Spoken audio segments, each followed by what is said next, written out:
Today, video chatting on a phone seems natural, yet for years the public resisted video chat. The device in this photo, it's from 1964, shows the Bell Systems picture phone. Although you see Grandma enjoying a chat with her daughter and granddaughter, very few people, let alone grandparents, use the device. Bell lost $500 million.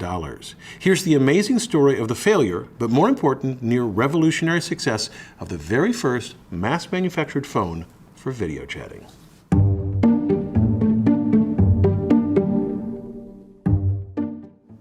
This device was meant to be the most revolutionary communication medium of the century, but failed miserably as a consumer product. In 1964, the mighty Bell System, the great monopoly that solely owned the telephone system, introduced the picture phone. They hoped that everyone would replace their voice-only phone with a picture phone, even though Bell charged $160 a month for the phone and its service, about $1,000 in today's dollars. Technically, it was an amazing achievement. Bell used the existing twisted pair copper wire of the telephone network, not the broadband lines like today, to produce black and white video on a screen about 5 inches square. And amazingly for the time, it used a CCD-based camera which had size and height control so the image could be adjusted without moving the picture phone itself.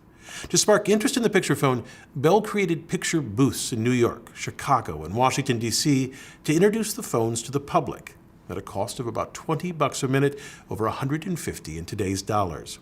Bell hoped for $1 billion business with 1 million phones set up by 1980 and 12 million subscribers by the year 2000.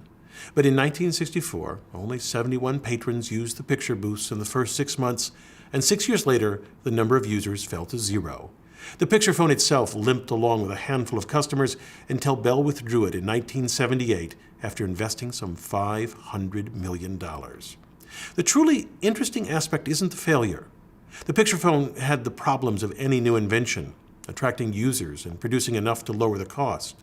More fascinating to me than the failure is how close picture phone came to being the internet.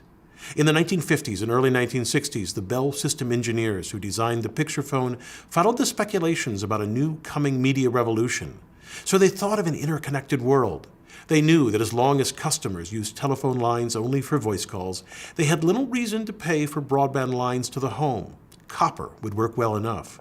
But with picture phone, they could justify the cost of upgrading local lines. So they designed the picture phone to spark consumer interest and to generate cash to build an all-digital switched network to provide, in their words, a wide spectrum of consumer services, including picture phone. In fact, picture phone did deliver data in a proto-internet way. The phones connected mainframe computers, and an add-on let users share 35mm slides, and a flip-out mirror captured documents placed on a desk. The picture phone didn't do its job well enough. The video, although cutting edge for the time, was still choppy, and sharing documents on a 5-inch by 5-inch screen was less than ideal. The root of the failure lies in Bell's monopoly powers. It could not cross-subsidize the picture phone, introduce it at a low rate to build demand, because this would leave them open to charges of monopoly abuse. So in a way, the picture phone fit in nowhere. Too expensive for home, too limited for business, but it does remind us when looking at failure to look carefully at the details, because in them is often the path to the future. I'm Bill Hammack, the Engineer Guy.